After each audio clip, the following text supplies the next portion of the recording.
Hey Peter and Chelsea, hi, it's Jim Keller with a closer look. Home inspections here today at, if you look up the address, I'm in so many places every week, I gotta look up my notes to see where I am. 8133 South 94th Street for you today, inspecting here. So yeah, I got here real early, even before 7 o'clock this morning, got off to a really early start out here. So I'm gonna go through the house and show you things that I found. I wouldn't say as an overview I found anything super bad. Got kind of a laundry list of things that should be corrected for various reasons, either for safety or just for general working order. But nothing super bad. So the house appears to have a pretty new roof. I think they said it was put in 2016, so it's only 6 years old. It's a high-grade composition architectural shingle. Should have a 30-plus year life rating. It looks great up there, properly installed with regard to drip edge and ice shield, all good there. And it has a newer air conditioner, 2016 as well, and I saw in the notes there, I think the disclosure said that when they'd come to put in the egress window well, the work guys did some damage to the air conditioner accidentally. So it's good to have a new air conditioner, because in 2005, if it was that age, it would be about 18 years old. So the furnace is the original, it appears, from 2005, and the furnace isn't operating properly this morning. In a little bit, we're going to hear a noise. What's happening is the squirrel cage fan, which is the air distribution fan, if the furnace or the air conditioner kicks on, it's the fan that runs the air through the vents for the heat or the cooling. So we'll hear that in just a minute. It's going off and on. I just heard back from the agent scheduled to be serviced after July 4th. Okay, very good. Okay, so that's going to be serviced. We'll have all this information in the report for you, okay? You hear the fan? I don't know if they can hear that or not, but it's locking up right now. So it seized, the bearings are, and it's kicking out on the overloader, just kicked back out. So it's gonna keep trying to work, and then there's a safety feature involved in that is kicking it off so it doesn't overheat, okay? All right, so with regard to everything on the outside of the house, everything looked pretty good out there, but I do have some sunken raised areas on the driveway. Let's walk this way. We'll go out there. That are actually sunken more than an inch, so they're kind of considered a possible tripping hazard if we're not looking down. So we'd like to get those things corrected for safety. Little things, plants touching the house, we don't like that. Insects will build nests in there, varmints in there. Want to trim those away, and it'll also damage the siding, possible, because it can't dry out after it rains. Okay, so want to get all those plants trimmed away from the house there. Okay. But out on the sidewalk right there, there's kind of a sunken raised area on the sidewalk where it meets the driveway out there. And right here, we can see where this is really sunken and raised here. So that's a possible tripping hazard, you know, in that area if you were walking into the garage there. So we would just like to get these areas settled back, or I should say leveled back out. Mud jacking could be a solution to that, okay? All right, pretty good paint on the house, it appears here.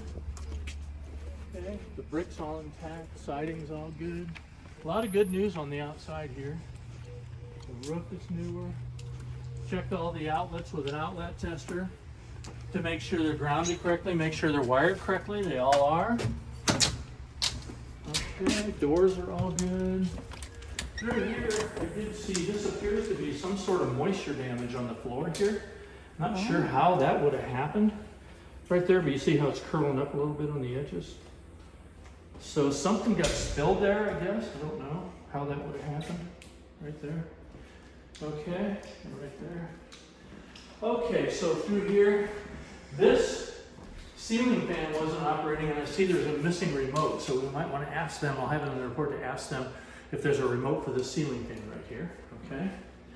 Okay, this window has the screen is damaged. You can see the frame of the screen is damaged. Not a hard fix there. Ace Hardware is fixing screens for $8, so why would you even do it yourself? You know, for that price. All right, checked all the appliances. Checked all the burners on the stove, the oven and broiler, microwave, surface fan, and light. Checked all the outlets to make sure the GFCI protection. You can see how that tripped right there, and you can actually test it yourself just by going like that. But this is the protection on any outlets that are within 6 feet of the sink or even farther away here. Okay, all good for safety. Okay, ran water down the sinks, all good there. Garbage disposal's functional, dishwasher's operational. Okay, and the refrigerator, all the seals in the doors, the dispensers are good there. Okay. All right, through here, nice laundry area. Check the 220 for the dryer, 110 for the washer, hot and cold water, standpipe for the drain, the vent going out right there. There is GFCI protection on that outlet by the sink as well. Laundry sink there, nice. Okay, and this closet, all good. In the bathrooms, I filled the sinks, filled the tubs, run the showers, flush the toilets, dump everything to make sure there's good functional drainage everywhere. We'll talk about the bathrooms as we go one by one. There's no problems in this bathroom. Toilets folded firmly to the floor, flush is fine. Sink drains fine, hot and cold water in the correct positions, GFCI protection on that outlet. That recess, if you would actually trip it here, you saw me trip one that wasn't. In fact, I'll trip it right now and show you. We reset this in the master. Okay, I just tripped it. So we're gonna remind me if you would reset that in the master bathroom, okay? I'm gonna come back. Oh, you're gonna go this way? Come on, let's go to the garage here. So we got a good fire rated door here for safety of the garage. Vehicle doors open and close fine. Now these are called horizontal balusters. We're not crazy about these because kids tend to climb those like a ladder and might jump over. Okay, so just caution, be aware. Some people will just take some clear plexiglass and screw it onto that so they can't put their feet and hands in those areas, you know, okay? Okay, so in the garage, all the door openers are plugged in directly, safety sensors are mounted at the correct height, all good with that. Okay, now they have, I thought this was the dryer vent first. This is actually the vent from the bathroom in the basement. So when they remodeled the basement, they put the vent fan in the garage. You cannot do that. That has to go outside. I'm just saying. Probably won't be hard to route it out somewhere that way. I don't think it's a super bad thing. It's just that it's going to have moisture from, say, taking showers or baths and things like that in here, and could cause mildew or mold in the garage. You know, so that's why, according to the standards in the building codes, they want those to go outside. Okay. All right, this outlet is really loose here. See it there? So I want to get that secured. How easy is that? I didn't test the lawn sprinkler system. That's not on. It's turned off, but you do have a lawn sprinkler system, so all good there. Okay. All right.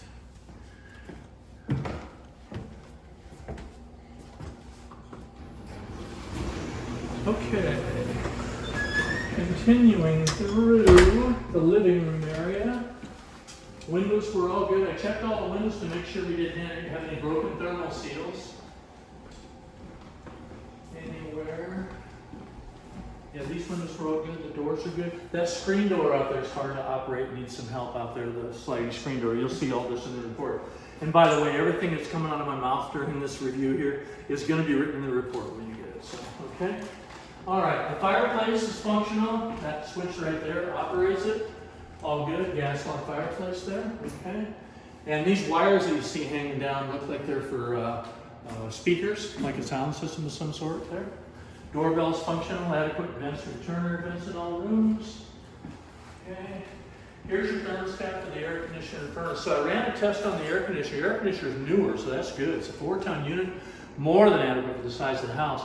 I ran a temperature differential test. It's cool and great, but the furnace, basically, the squirrel cage fan for the air conditioner or the furnace isn't working right, so it needs repair.